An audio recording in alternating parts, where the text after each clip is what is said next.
In 1962, a woman named Vera in Tupelo, Mississippi, brought a casserole dish to the First Baptist Church Fellowship Hall every third Sunday of the month for 22 years without missing a single one.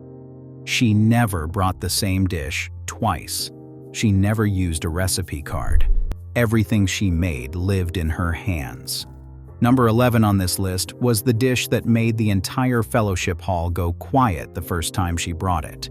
Number 6 was the recipe that 3 other women tried to replicate for a decade and never quite got right.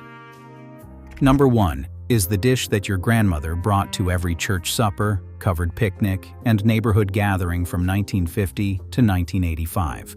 And that has completely vanished from every potluck table in America since then. These recipes did not disappear because people stopped going to church. They disappeared because the women who made them retired from the kitchen and nobody wrote down what they knew. Hit that subscribe button and ring the notification bell before we start. Let us count down the 20 forgotten church potluck recipes no one brings to the table anymore. Number 20. Broccoli rice casserole. Every church fellowship hall in the South and the Midwest had this casserole on the table at least once a month from 1965 through 1985, and its disappearance from the potluck circuit is a genuine loss that nobody has properly mourned. A base of cooked white rice, frozen broccoli florets thawed and pressed dry, a can of cream of mushroom soup stirred in with a cup of whole milk, shredded Velveeta or sharp cheddar folded through the mixture until it melted into something thick and glossy, poured into a buttered casserole dish, and baked at 350 degrees until the edges bubbled and the top turned golden, and the whole church kitchen smelled like something good was coming out of the oven. Long grain rice was 10 cents a pound in 1968. The whole dish cost under $1.50. It fed 20 people. The woman who brought it always went home with an empty dish and 4 people asking for the recipe. She gave it to all of them. None of them ever made it the same way she did. Number 19. 7-layer salad. The 7-layer salad required a glass bowl specifically, because without the glass bowl, the entire point was lost. You needed to see the layers. Iceberg lettuce on the bottom, then frozen peas still slightly cold, then sliced hard-boiled eggs, then crumbled bacon, then diced celery and green onion, then a thick blanket of mayonnaise spread to the edges of the bowl to seal everything underneath. On top was shredded cheddar and another scatter of bacon.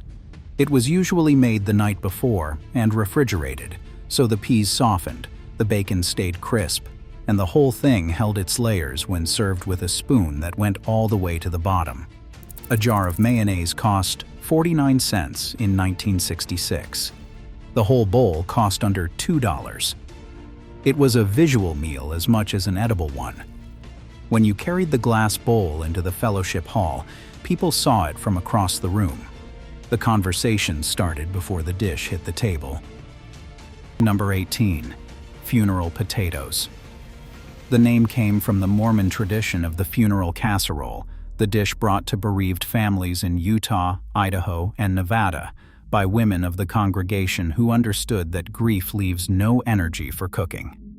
But funeral potatoes traveled beyond the Mountain West and landed in church kitchens across the country because the recipe was too good to stay in one region.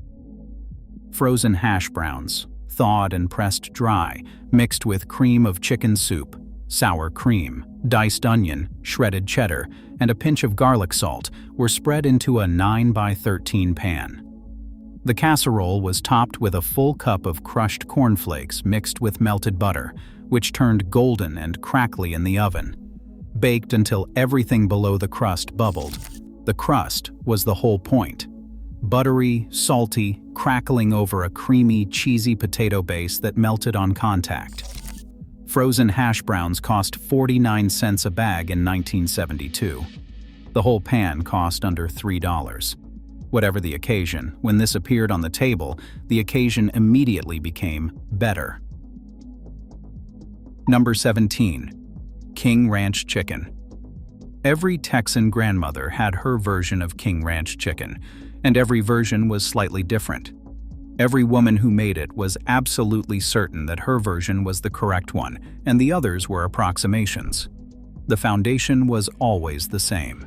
A layer of corn tortillas, torn into rough pieces across the bottom of a 9x13 pan. Then, shredded rotisserie chicken mixed with cream of mushroom and cream of chicken soup, a can of Rotel tomatoes with green chilies, sour cream, and chicken broth, stirred together into a sauce that was loose enough to soak into the tortillas, but thick enough to hold together when baked. Cheese on every layer. More cheese on top. Bake it covered at 350 degrees Fahrenheit for 30 minutes, then uncovered for 15 more minutes, until the cheese on top turns golden and spotted, and the tortilla layers below have softened into something between a pasta and a tortilla that absorbs every bit of the sauce around them. Rotisserie chicken cost 79 cents in 1971. The pan served 12, and nobody took home leftovers. Number 16. Watergate salad. The name arrived with the Watergate scandal in 1973 when Kraft printed the recipe on their pistachio pudding mix boxes, and it spread through church potluck circuits like something that needed no introduction.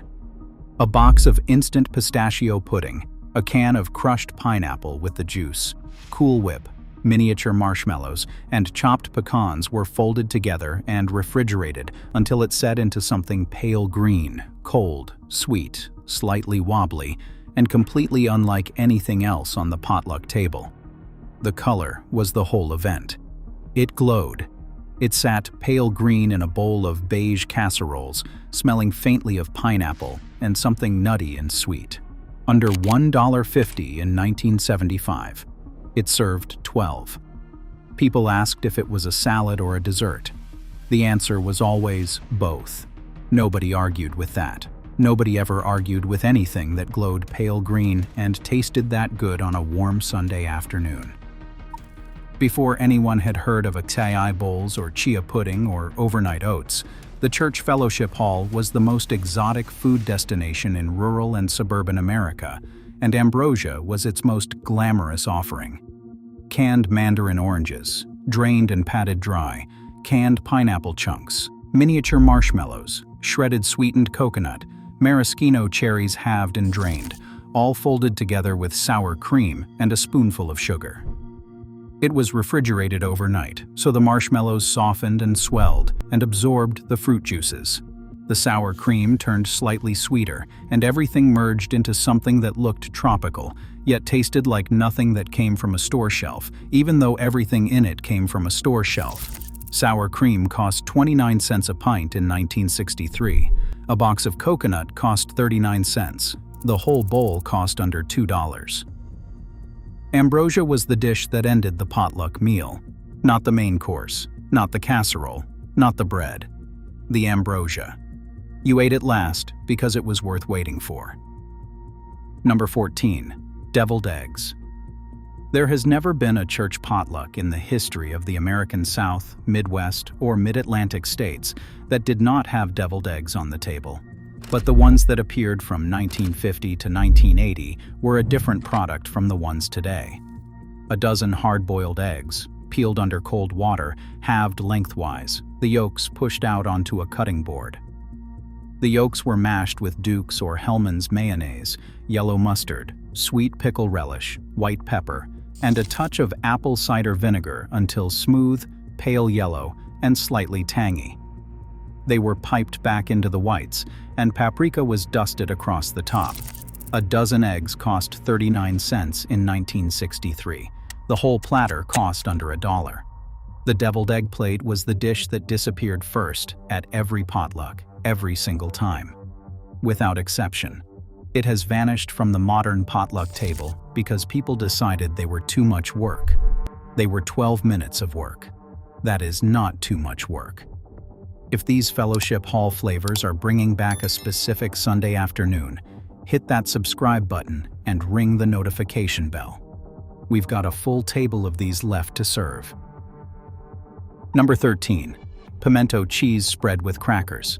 Below the Mason-Dixon line, pimento cheese was not a condiment, it was a sacrament.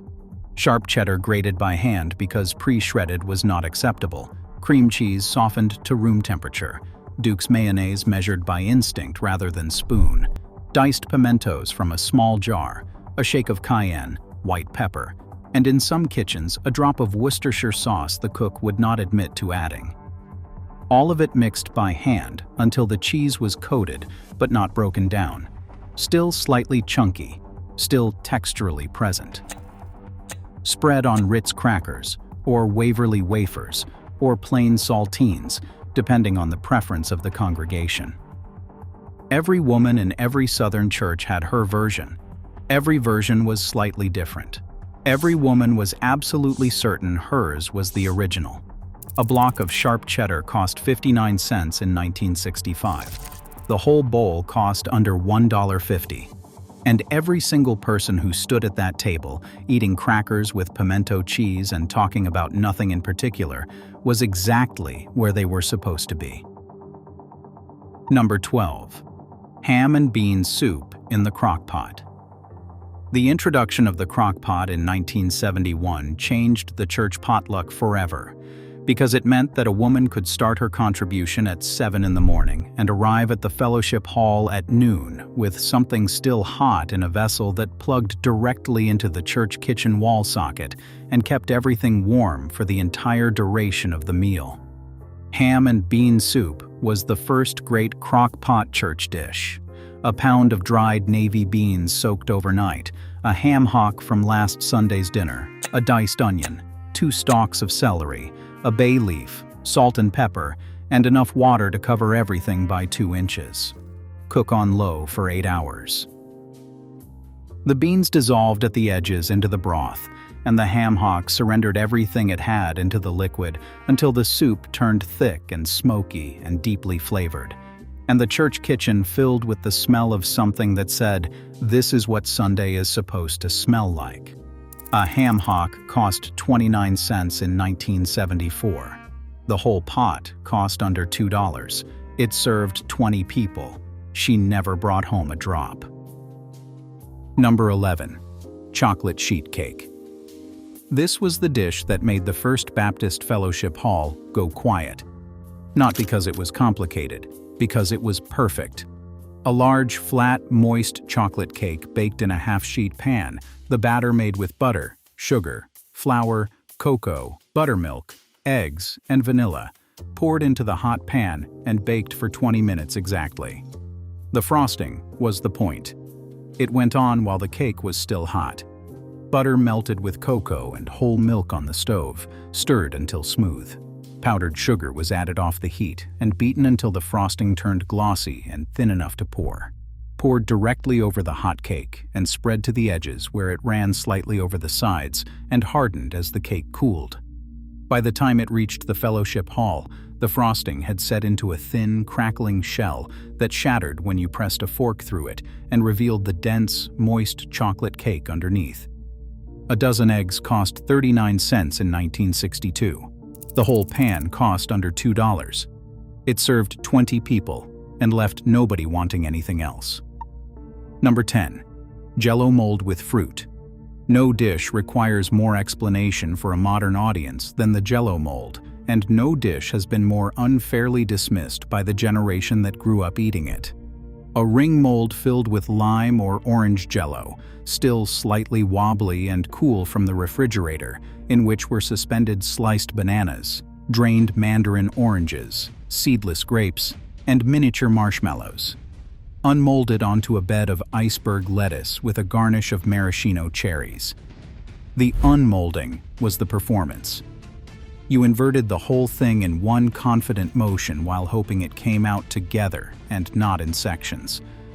When it worked, the result was a shimmering, wobbling, cold, sweet structure that smelled faintly of citrus and fruit and looked engineered rather than cooked.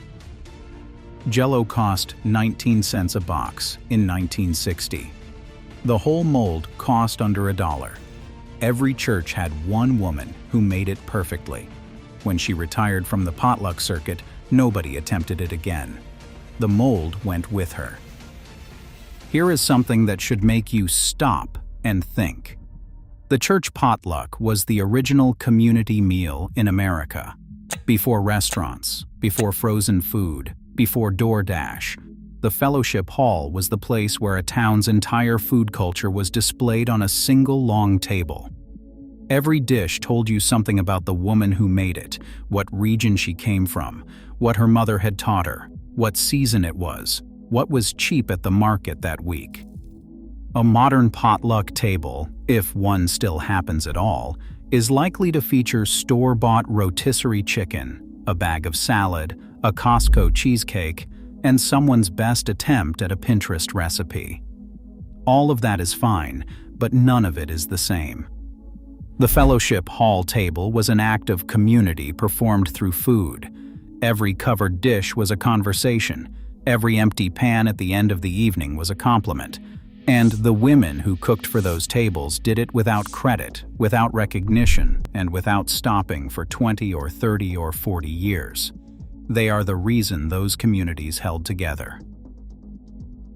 Number 9. Chicken and rice casserole.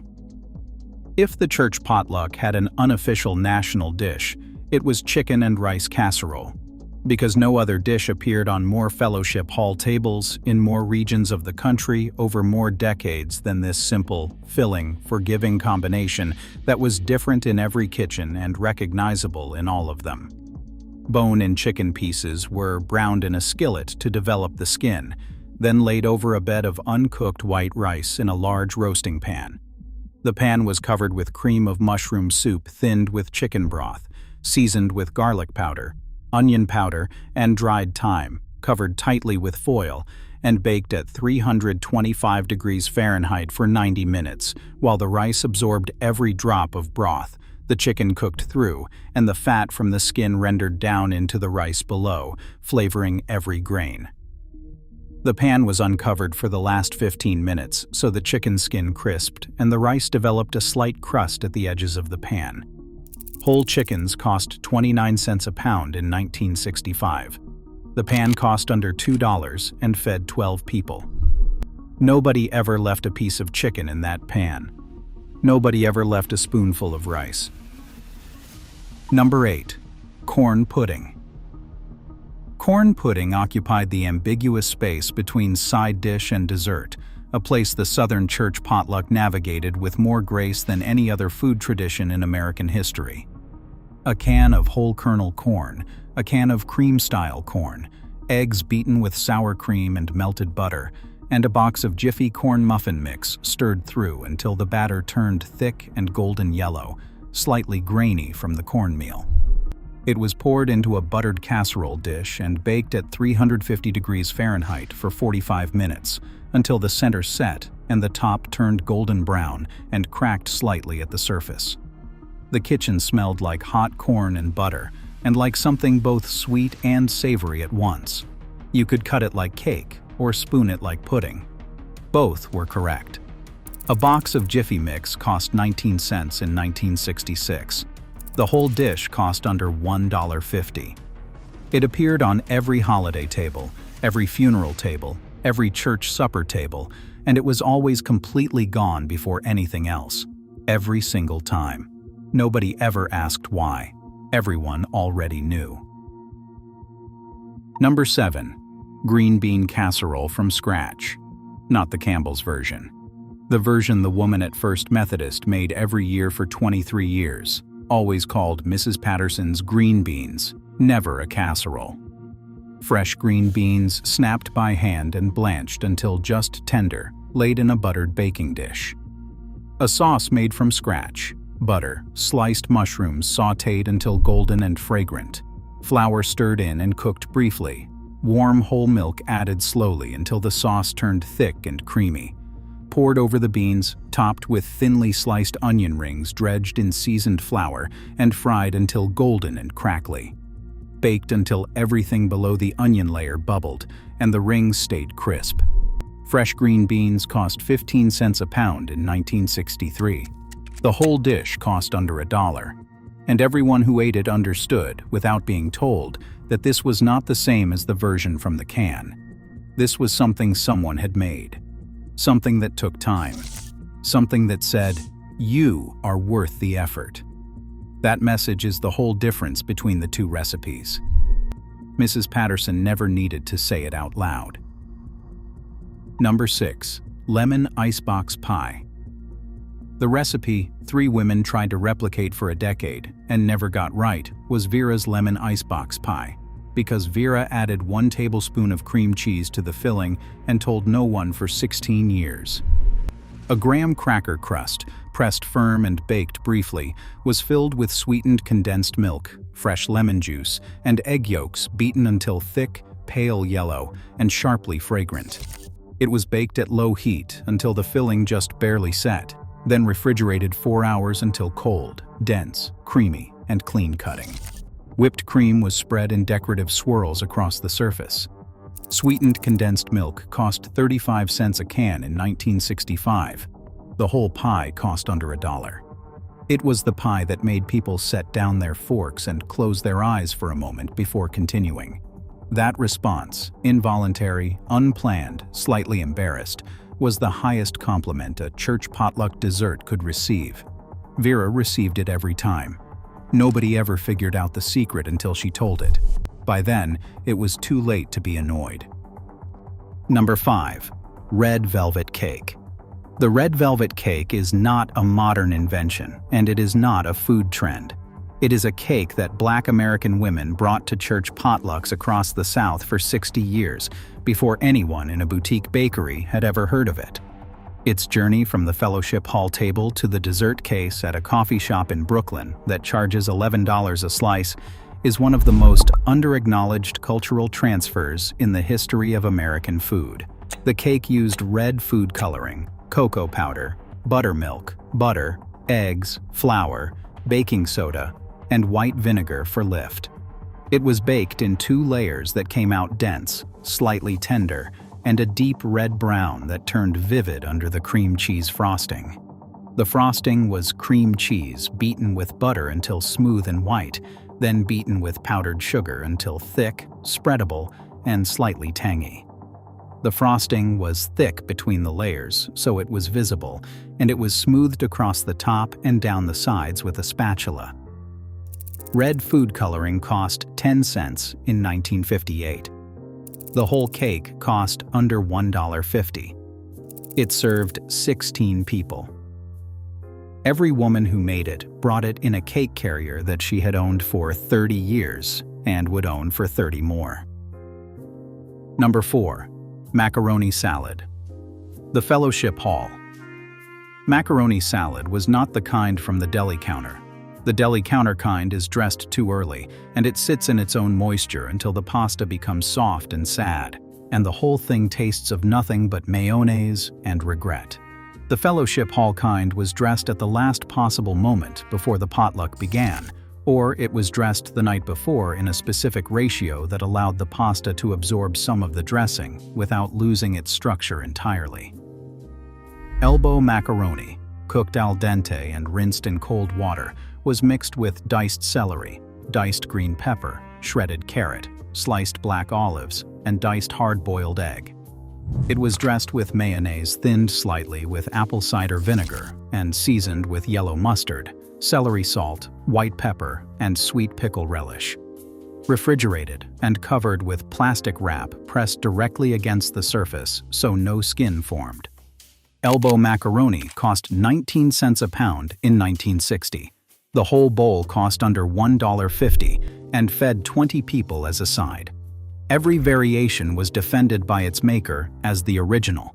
Every bowl at every potluck was different. Every bowl was finished. Number 3. Coconut layer cake. The coconut layer cake was the cake that announced its own arrival. Not because anyone said anything, because everyone turned toward it when it came through the door. 3 layers of white cake baked until just done, cooled completely, filled with a thick coconut cream made from heavy cream, and sweetened shredded coconut simmered together until the cream absorbed the coconut flavor and thickened. The frosting was Italian meringue, the kind made by pouring hot sugar syrup into beaten egg whites and mixing until the frosting turned glossy and stiff and white and held a peak without drooping. applied thickly to the outside of the cake. Then sweetened shredded coconut pressed gently into the frosting on all sides and across the top until the entire cake was covered and looked like snow had fallen on something that was already beautiful. Shredded coconut cost 39 cents a bag in 1964. The whole cake cost under $2. It took 3 hours to make. The woman who made it appeared at the fellowship hall with it on a cake stand and set it down on the table and stood back and said nothing because the cake said everything. Nobody else tried to make it. They knew better. Number 2. Chicken bog. If you did not grow up in the coastal South Carolina Low Country, you may not know this dish by name, but you would recognize it the moment it appeared on a church supper table because it was the kind of one-pot meal that made 30 people stop talking at once. Whole chicken pieces simmered in a deep pot with smoked sausage cut into thick rounds, onion, celery, and enough seasoned water to cover everything, cooked low for an hour until the chicken fell from the bone. The chicken was removed, deboned, shredded into large pieces, and returned to the pot. Raw white rice was stirred directly into the rich, smoky chicken broth and cooked uncovered, stirring occasionally, until the rice absorbed all of the liquid and turned tender and slightly sticky and deeply flavored, and the whole pot smelled like smoke and chicken fat and something that had been cooked by someone who knew exactly what they were doing. Chicken pieces cost 29 cents a pound in 1967. A ring of smoked sausage cost 59 cents. The whole pot fed 20 people. Churches in Horry County and Georgetown County made this for every fish fry, every homecoming, every revival. It was the dish that brought people back the following year. It still is. Number 1. The covered dish that nobody made twice. Every church fellowship hall in America had one woman, one dish. The dish that appeared once, set down between the deviled eggs and the macaroni salad, smelling like somewhere none of them had been, and cleared completely within 20 minutes, while everything else still had half a pan remaining. A lamb stew with rosemary and lemon that a Greek woman brought the only time she came to the Wednesday supper. A spiced rice with golden raisins and toasted pine nuts from an Egyptian family at the Easter potluck in 1971. Seasoned black beans and rice from the Haitian family 3 doors down at the Christmas supper, copied onto the back of a church bulletin and kept in a Bible. No single recipe, just the idea. The dish from outside the tradition, the one nobody expected, the one that reminded the whole congregation for 20 minutes on a Sunday afternoon that the table is always bigger than the people sitting around it. That dish is why the potluck mattered, the one that emptied first, every single time. Vera retired from the potluck circuit in 1984. Her daughter still has the casserole dish. She has made her mother's dishes for her own children. She is not sure she gets them exactly right. She knows she does not. But she makes them anyway. Because making them is the closest she can get to the kitchen on the 3rd Sunday of the month in Tupelo in 1962, when the fellowship hall smelled like chocolate sheet cake and lemon ice box pie and coffee from the percolator, and the whole congregation was exactly where it was supposed to be. Make one of these this week. The deviled eggs. The chocolate sheet cake with the hot frosting poured directly over. The corn pudding. Show up somewhere with it. Tell me in the comments which one your church made.